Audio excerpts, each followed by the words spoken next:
Today I am going to give y'all my predictions for this weekend's NASCAR race at the Daytona International Raceway. This weekend at Daytona is going to be very special for a lot of reasons. One being that you're going to Daytona and it's a big unknown and anybody can win there. But two, it is the regular season finale, and when the checker flag flies Saturday night in Daytona, your playoff field of 16 drivers will be set. There is only one spot remaining, so Tyler Reddick has it right now. Austin Dillon's behind, and everyone else has to pretty much win to get in. But also, I'm going to do a Pick 5 contest for this weekend's race at Daytona. And if you're new to the channel and wondering how does a Pick 5 contest work, well, it is pretty simple. All you're going to have to do is go down below to the comment section and type in who you think will finish in the top 5. If you go 5 for 5, you get an autograph of your choice. And if you go 4 for 5, you get an unsigned hero card. But if you win, you get to do one of the following.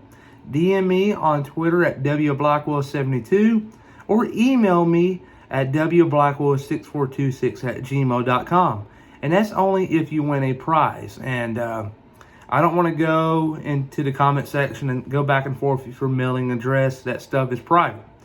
But enough of that. Go check out Winning Bets, JB Race News Reviews, and Righteous Redneck. But let's get started. Ryan Priest, and you're watching William Blackwell on YouTube. Before I give y'all my predictions for this weekend's race at Daytona, I'm going to have to talk about this past weekend at Michigan. But where do I really start? But let's go to the middle of the week prior to Michigan race day. Earlier that week, NASCAR announced that they're going to lay down a traction compound called resin.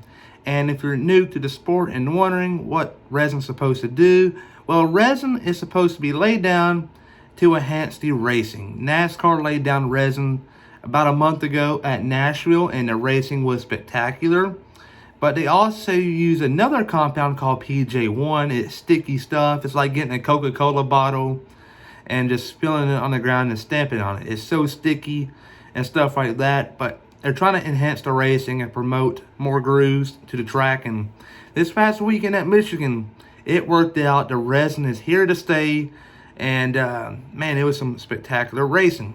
And we saw some big wrecks. But at the end of stage 2, we saw a horrifying wreck. And it was horrifying because Austin Dillon was having a great day. He was inside the top 5 throughout the day, going for the lead at a couple of points of time. But at the end of stage 2, as he was going to the start and finish line to end it, he was on the apron and Keselowski was right beside him, and he moved up into Keselowski, and it caused the 3 car to go into the wall. And the way he hit it, it caused him to go up into the air and nearly flip over. But luckily, the 3 car landed back on all 4 wheels. But man, that was a hard, vicious wreck, and I was glad to see him get out that car. But it was devastating for him because he's in a tight points battle right now with his teammate Tyler Reddick. Because right now at Michigan, or last week at Michigan, both of them drivers both had chances to make the playoffs. So a full RCR lineup in the playoffs was a strong possibility. But with Austin Dillon wrecking out and Tyler Reddick not getting in, that's going to create some controversy, in my opinion, heading into Daytona, because both of them drivers are going for the same exact spot. One will probably get in and one will go home, but they'll still race, but not for the championship. And Michigan, they had a chance to get both of them in, with Austin Dillon possibly winning and Tyler Reddick going on to Daytona and locking himself in. But that's for a whole nother episode. But Austin Dillon wrecked out, and that pretty much changed the mood of the race, because after that things got a little aggressive. We saw a lot more pushing come to shoving, and then it was intense. And we saw a late race caution, and I think it was for rain, with about 20 to go.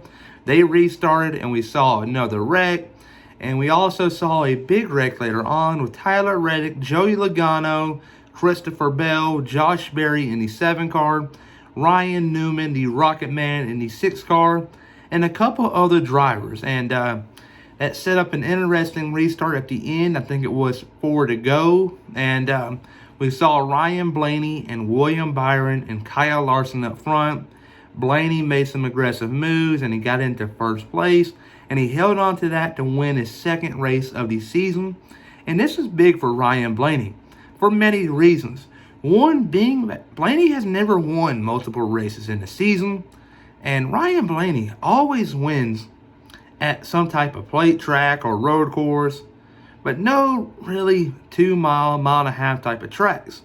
And this year, both of those wins have came from the tracks that he's always struggled at, and I think he's proven a lot of haters wrong. And man, he's building up some momentum. But also, it's his crew chief's final season in NASCAR, Todd Gordon, and he always like to go out and win. And you do not know when the last one's going to come, and this very well might have been it. So he had the chance to celebrate yet again.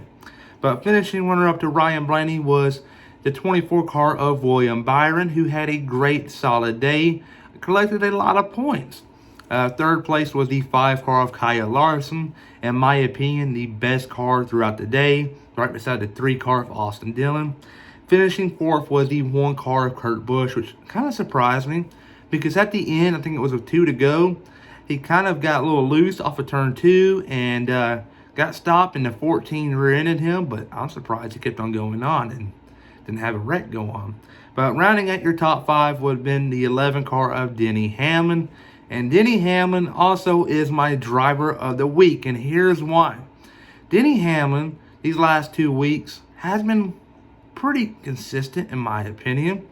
And Indianapolis, especially, going to the white flag, he was wrecked out by Chase Briscoe. And a lot of drivers, when they get wrecked out, they get all butthurt, if you will, and they just carry on, and bad luck just strikes them again the following week.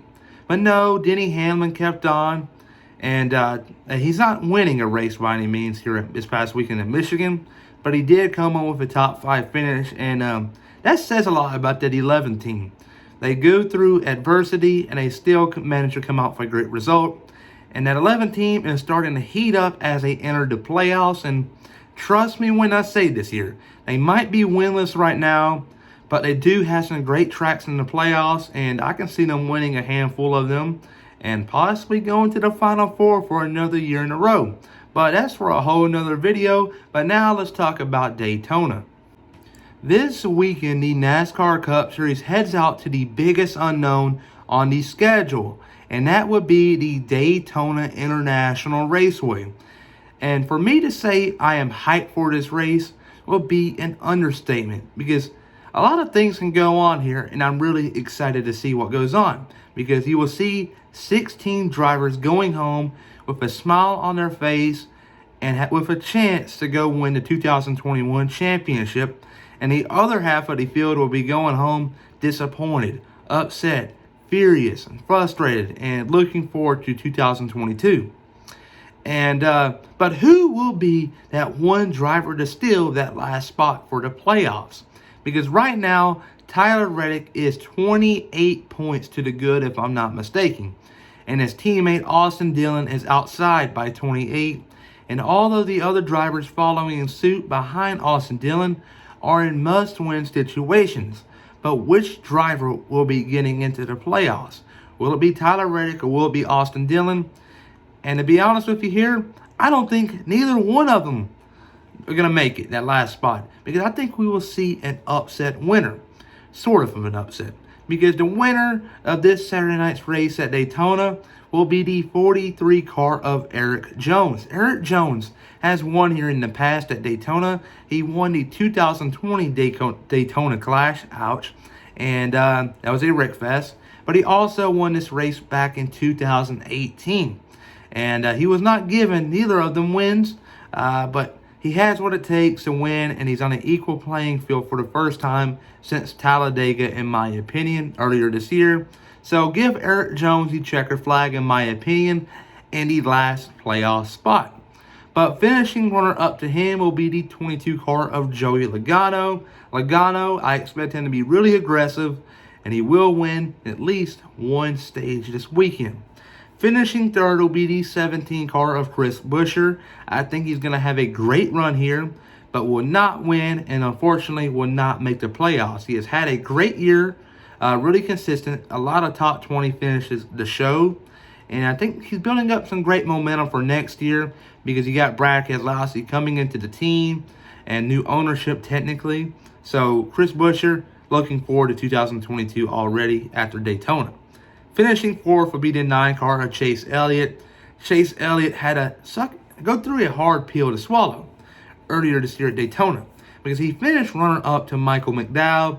But if they were to go to the checker flag and NASCAR were not to throw the caution, Chase Elliott was in prime position to win the Daytona 500. That's a hard pill to swallow. It's like playing in the Super Bowl.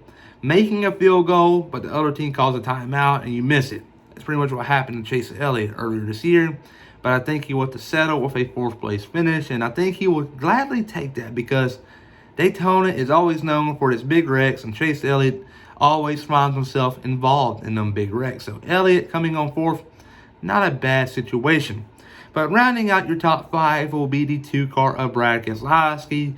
Like I said just a couple moments ago, Keselowski is moving teams next year, going to Roush Fenway Racing to take over the 6 car. He's also taking over a part of ownership, and things are getting a little interesting right now with the 2 car. They're giving him, in my opinion, a little lesser equipment, not as good as his teammates, and he's been struggling. But Daytona is an equal playing field and give him a top 5 finish in my opinion. But my dark horse is pretty much every driver out there, and but to be exact with one driver, because it's an equal playing field, like I said multiple times this video. But one driver that sticks out to me will be the 77 car of Justin Haley. Justin Haley next year is going full-time for Kaulig Racing in the Cup Series, and he's won here at Daytona in the past in the Cup car, so give me Justin Haley as my dark horse. Winning, Eric Jones 2nd, will be Joey Logano 3rd, Chris Buescher 4th, Chase Elliott, and 5th, Brad Keselowski, and dark horse Justin Haley. And but everybody though, remember to please like and subscribe and comment down below your opinions to be entered in this week's Pick 5 contest. And also go check out JB Racing News Reviews, Righteous Redneck, and Winning Bets. Everybody have a great one. Please like and subscribe.